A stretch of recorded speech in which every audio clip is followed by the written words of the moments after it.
Okay.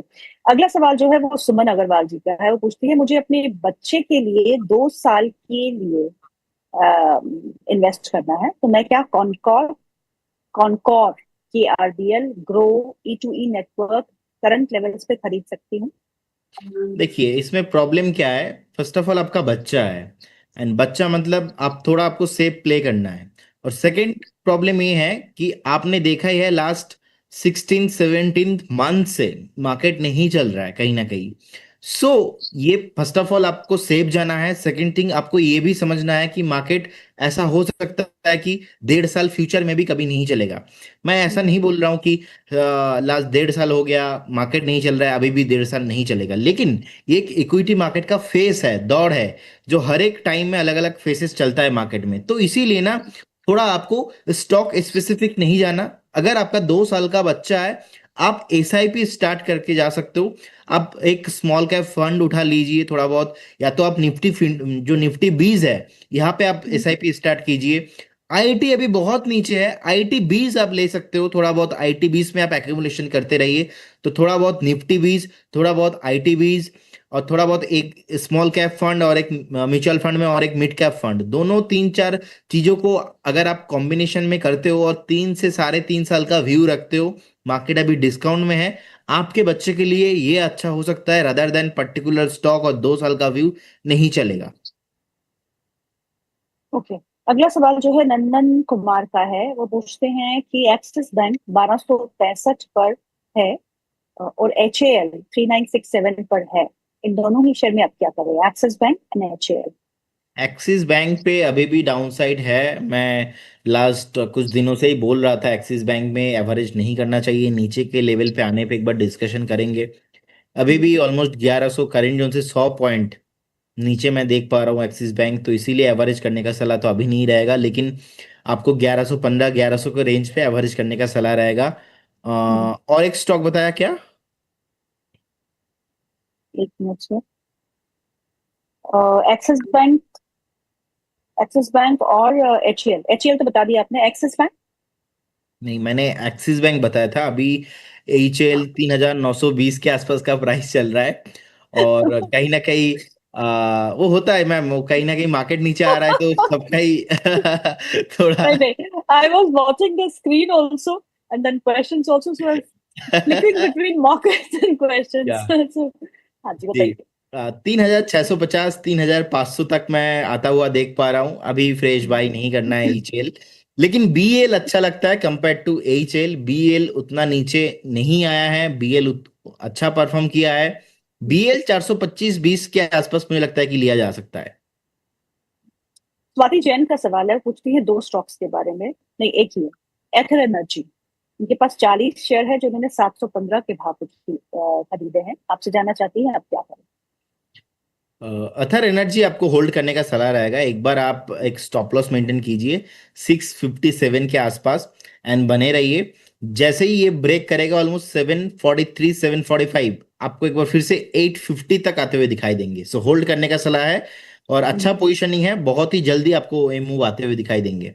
Market थोड़ा भी बहुत सही होगा ना, ये स्टॉक पहला भागेगा। ओके। दीपक तोमर जी लिखते हैं, सर मेरा स्टॉक जो था वो वेल्सपन लिविंग था, वेल्सपन कॉप नहीं, तो वेल्सपन लिविंग पे आपको क्या रहा? ओके, देखिए वेल्सपन लिविंग अभी 111 के आसपास चल रहा है। 107 107 के आसपास का एक सपोर्ट है, और जो कि ये सपोर्ट एक बार नहीं ट्रिपल बॉटम बनने जा रहा है अभी। तो ऑलरेडी हमने देखा था कि लास्ट ईयर फरवरी मंथ पे एक सपोर्ट लिया था, उसके बाद ऑलमोस्ट अप्रैल मंथ पे भी सपोर्ट लिया था, उसके बाद फिर से हमने देखा सितंबर में भी सपोर्ट लिया था।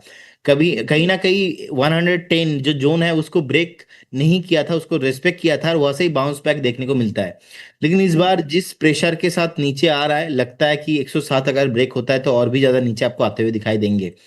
तो आप देख लीजिए, आपका बाइंग लेवल मुझे पता नहीं है, नहीं तो मैं आपको स्टॉप लॉस भी उस अकॉर्डिंग देता, लेकिन चार्ट में 107 में स्टॉप लॉस आप मेंटेन कीजिए। ओके। 107 के नीचे और खराब हो सकता है। चलिए, इस बीच अल जजीरा की तरफ से न्यूज आई है जहां पे ब्रेकिंग न्यूज है। Governments of Saudi Arabia, Bahrain, Kuwait, UAE issue warnings as waves of drones missiles target Arab Gulf countries. तो अलग जो गल्फ कंट्रीज है उनकी गवर्नमेंट ने ईरान को वार्निंग दी है कि आप हम पे अटैक ना करे। पर I think that is one of the reasons कि मार्केट्स जो है वो डे लो के समय कामकाज कर रहे हैं, और 450 अंक नीचे, निफ्टी 23,180 के लेवल पे है। 1250 अंक नीचे बैंक निफ्टी कामकाज करते हुए। I think there is a bout of VIX selling happening. India VIX को देख लेते हैं एक बार, कहाँ पे है इंडिया विक्स। 4% ऊपर, 2240 के आसपास इंडिया विक्स है। Fin Nifty is down 2%, mid cap index is down 2.5%, small cap index is down 2.75%, Nifty auto 4% नीचे, निफ्टी आईटी 1.5% नीचे, निफ्टी फार्मा 2% नीचे, Nifty metal 4.5% down, Nifty PSU bank 3% नीचे, निफ्टी प्राइवेट बैंक 2% नीचे, Nifty realty index 2% नीचे, oil and gas index 2% नीचे, media 3% नीचे, energy 2% नीचे, Finserv 2% नीचे, infra 2.5% down. I think every index, अभी जितने भी सेक्टोरल इंडेक्स है आपके, वो लाल निशान में कामकाज कर रहे हैं, और ये निशान जो है वो गहरा रहा है। जैसे कि प्रदीप सर ने आपको पहले ही खुलते मार्केट में कहा कि पेन कुछ और दिख रहा है, और पेन गहरा रहा है। 463 पॉइंट्स डाउन निफ्टी इस समय है, 2% नीचे निफ्टी, और 2.5% नीचे, more than 2%, 2.5% down is mid cap index and small cap index. India VIX is on the rise. I don't know what is happening. जो मैंने आपको खबर बताई है, मैं आपको फिर दोहरा देती हूँ। अल जजीरा ने ब्रेकिंग न्यूज चला रखी है कि एक बार फिर जो है waves of drones and missiles are being targeted at Arab Gulf countries. So this war is not stopping in next, I don't know, हम तो ये कह रहे थे कि एक दिन में, 2 दिन में वॉर खत्म होगी, 2 हफ्ते हो गए, अभी तक नहीं हुई, and this is getting worse.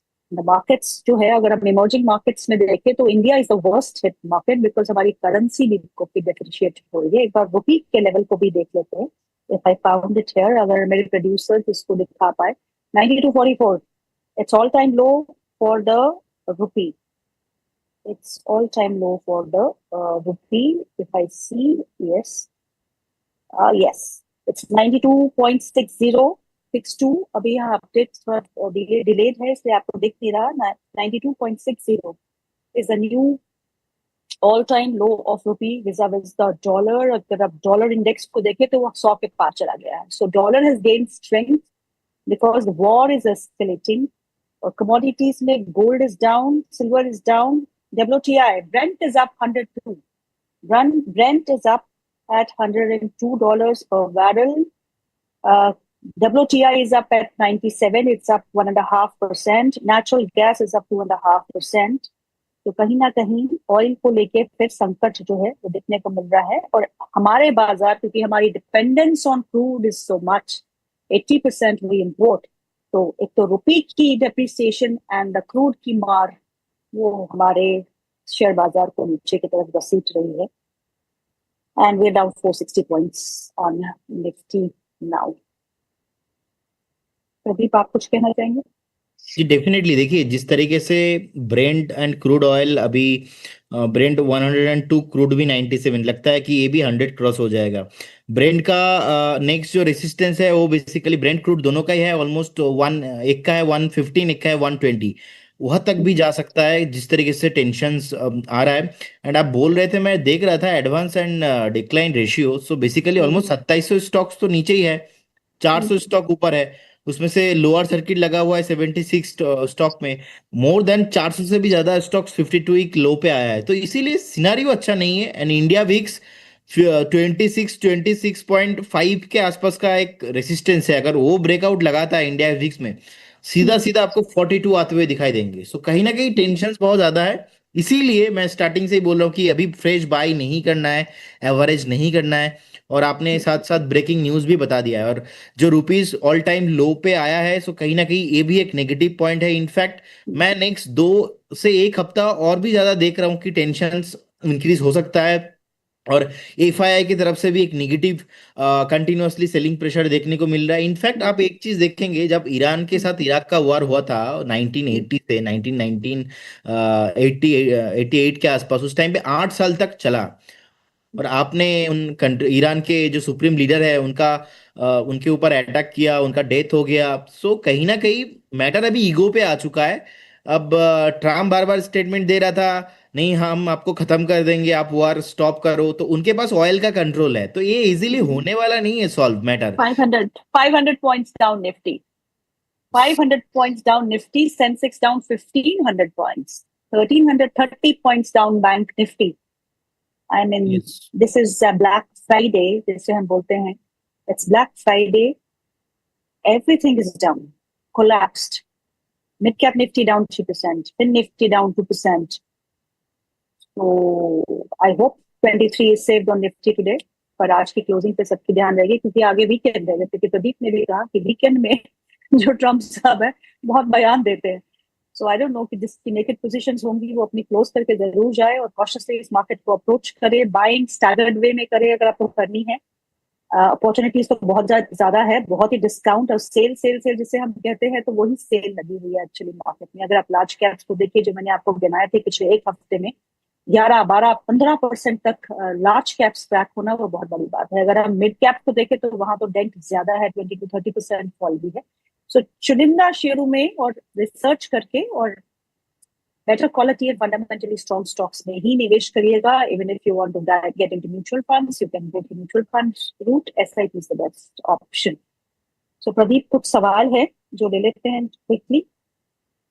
आप सवाल बहुत सारे रह गए क्योंकि हमने मार्केट्स पे ज्यादा ध्यान दिया। Torrent Power can be added at price, this price range क्या करना चाहिए? देखिए पावर में तो ऑब्वियसली एक मूव आ रहा है, लेकिन टोरेंट पावर अभी भी मुझे लगता है कि थोड़ा बहुत वेट करना चाहिए। अगर इतना ज्यादा सेलिंग प्रेशर मार्केट में आ रहा है, ऑब्वियसली टोरेंट पावर भी इसके बाहर नहीं जा पाएगा। लेकिन पोजिशनिंग बहुत बढ़िया है, ज्यादा नीचे मैं एक्सपेक्ट नहीं कर रहा हूँ। थोड़ा अगर आपको 1400 के नीचे मिलता है, एक बार स्टैगर मैनर पे ऐड करने का सलाह रहेगा, अभी नहीं। या तो 1400 के नीचे एक बार ऐड कीजिए, या तो 1550 को ब्रेक करने दीजिए उसके बाद। और अगर हम निफ्टी के 50 गेनर्स को देखें तो वहां पर सिर्फ टाटा कंज्यूमर, HUL और भारतीय एयरटेल खड़े हैं। Losers 47 of 50 stocks are on the losing side. L&T top loser 7% नीचे, हिंडाल्को 6% नीचे, टाटा स्टील 5% नीचे, टाटा मोटर पैसेंजर व्हीकल 4.5% नीचे, आयुष 4.5% नीचे, JSW स्टील 4% नीचे, DEL, Maruti, UltraTech, I mean every stock is down nearly 2 to 3%, 2 to 4%, 2 to 4, हाँ। So mostly the stocks are in that range. अगला सवाल ले लेते हैं। अगला सवाल जो है वो है कि शुगर स्टॉक्स पे क्या करना चाहिए? कोई ऐसा शुगर स्टॉक जो आपको पसंद है कभी? देखिए शुगर स्टॉक में बलरामपुर चीनी मुझे अच्छा लगता है, बट शुगर स्टॉक का प्रॉब्लम यही है कि ये पर्टिकुलर शुगर स्टॉक ना ऊपर में टिकता नहीं है। तो कभी भी कुछ मूव आता है तो फिर से सेलिंग प्रेशर देखने को मिल जाता है। तो इसीलिए एक बार तो अभी अवॉइड करने का ही सलाह रहेगा, अभी फ्रेश बाय करने का सलाह नहीं रहेगा। तुषार अग्रवाल का सवाल है, वो